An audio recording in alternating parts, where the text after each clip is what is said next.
श्री शिवाय नमस्तु। और इसके बाद में फिर दूज जो आती है उसको फुलेरा दूज कहते हैं। फुलेरा दूज मतलब भगवान शिव से अपने हृदय की बात कहना। जो दान किया, पुण्य किया, सत्कर्म करा, वो कभी क्षीण ना होना। अर्थात सारे व्रत, सारे उपास, सारा दान मरने से पहले हो सकता है छिन्न हो जाए, पर फुलेरा दूज का किया हुआ दान, पुण्य, सत्कर्म, भजन, कीर्तन कभी समाप्त नहीं होता। वो फुलेरा दूज। धतूरे की उस दिन बड़ी महत्वता रहती है।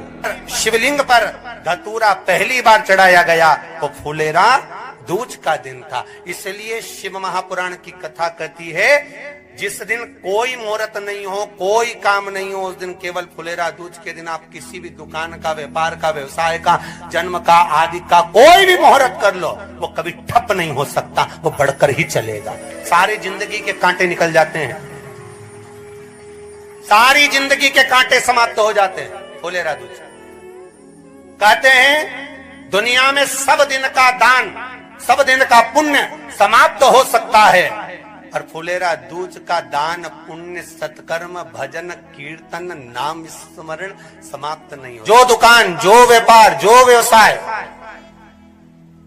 और पहले भी आपको कहा, मान लो आप शिवरात्रि के दिन रात को भगवान शंकर को धतूरा चढ़ाते हो व्यापार व्यवसाय के लिए, और वो धतूरा आप शिवरात्रि के दिन सुबह 4 बजे से पहले नहीं बांध सकते, तो उस धतूरे को फुलेरा दूज के दिन लाल वस्त्र में बांधकर अपने व्यापार वाली जगह पर बांध दो। जीवन में कभी व्यापार नीचे नहीं जाएगा, बढ़ता ही चला जाएगा। और उनके लिए भी निवेदन करूंगा जिनके यहाँ कर्जा बहुत है, बहुत कर्जा है, चूक ही नहीं रहा, पैसा ही नहीं रहा, व्यापार चले तो कर्जा चूके, उनके लिए भी निवेदन करूंगा। एक धतूरा बेलपत्री के पेड़ के नीचे शिवलिंग का निर्माण कर कर फुलेरा दूज के दिन उस धतूरे को अपनी कामना कर कर हल्दी में भिंगोकर उसको भगवान शंकर को समर्पित कर दीजिए, अपनी कामना कर कर। उसी हल्दी की एक बिंदी अपने साथ में रुमाल में लगाकर अपने व्यापार व्यवसाय की जगह पर लेकर जाइए।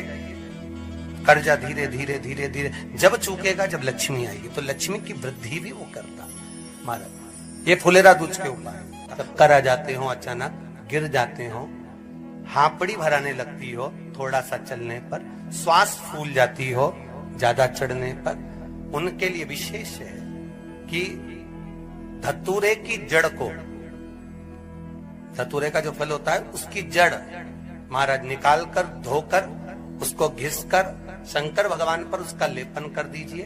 थोड़ी सी जड़ शिव जी पर चढ़ा दीजिए फुलेरा दूज के दिन। उस जड़ को पानी चढ़ाकर वापिस लेकर आ जाइए।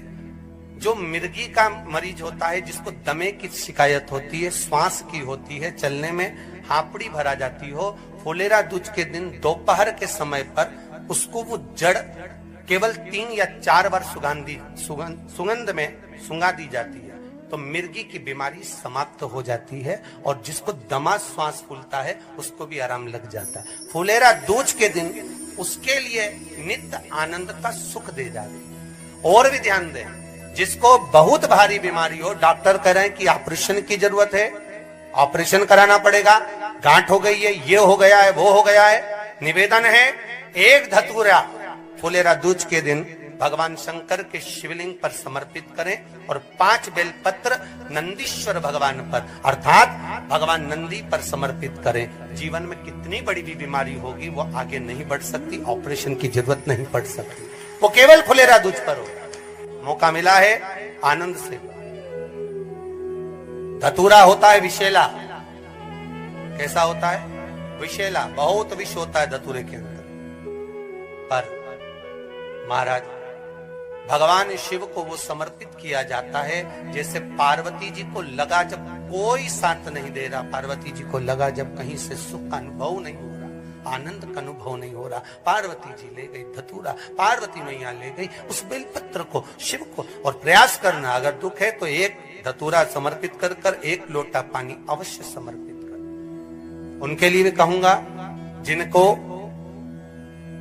शरीर में दाद हो जाती है, खाज हो जाती है, या खुजलियों का क्रम हो जाता है, उनके लिए भी महाराज धतूरे का पानी, धतूरा 1 लोटे में डाल दो, पानी रख दो, उसमें उसके अंदर थोड़ा सा चंदन डालकर वो पानी शिव जी को समर्पित कर दो।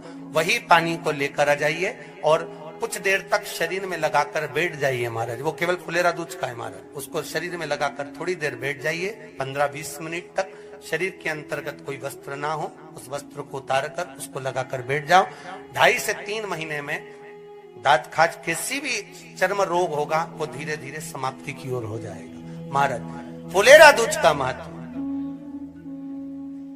शास्त्र कहता है, भले इसको छुपाकर रखा गया हो शास्त्रों के अनुसार, पर इसकी महत्व का जिन लड़का और लड़की का विवाह नहीं हो रहा है, विवाह के लिए बहुत परेशान हो गए, उनके लिए भी 5 बेलपत्र, 1 धतूरा, 5 शमी पत्र अशोक सुंदरी वाले स्थान पर, चाहे मंगल हो, चाहे राहु हो, चाहे केतु हो, सारे ग्रह भले अनुकूल है नहीं है, प्रतिकूल है नहीं है, वो अपने अनुसार उसको लेकर शमी पत्र, बेलपत्र और धतूरा हाथ की हथेली में रखकर, जिसका मंगल विवाह नहीं हो रहा, बहुत कष्टप्रद है, हाथ में रखकर अशोक सुंदरी का स्थान सबको मालूम है ना, भगवान शंकर की जलाधारी पर शिवलिंग, पार्वती जी का हस्त कमल, जहां से चरण जल नीचे जाता है, राइट भाग गणेश जी का स्थान, लेफ्ट भाग कार्तिकेय का स्थान। जलाशय में से, जलाधारी में से जो जल नीचे गिरता है बूंद बूंद, तो शंकर भगवान की 5 लड़कियां, जया, विषहरा, शामरीवारी, 2 तली और देव।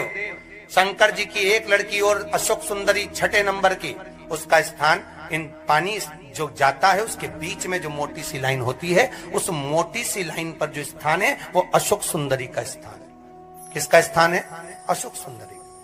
शंकर भगवान का संपूर्ण परिवार, जलाधारी माता पार्वती जी का हस्तकमल, चरण, राइट में गणेश जी, लेफ्ट में कार्तिकेय जी, बीच में अशोक सुंदरी, और ऊपर से जो 1-1 बूंद पानी गिरा रहा है वो है शंकर भगवान की 5 लड़कियां, जया, विषहरा, शामरीवारी, 2 तली और देव।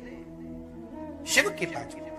तो जिनका विवाह नहीं हो रहा, अशोक सुंदरी वाली जगह पर हाथ में लेकर वो धतूरे के साथ शमी पत्र, बेलपत्र समर्पित करें और बाबा से निवेदन करें, बाबा आपकी कामना पूर्ण, फुलेरा दूज करें। अशोक सुंदरी पर जो धतूरा चढ़ता है, वैसे तो अशोक सुंदरी पर धतूरा बहुत कम चढ़ता है, केवल एक फुलेरा दूज का दिन ही ऐसा होता है जिस दिन अशोक सुंदरी वाली जगह पर धतूरा चढ़ता है। अशोक सुंदरी शिव शंकर जपूं तेरी माला, भोले बाबा जपूं तेरी माला, भोला सब दुख ओ भोला सब दुख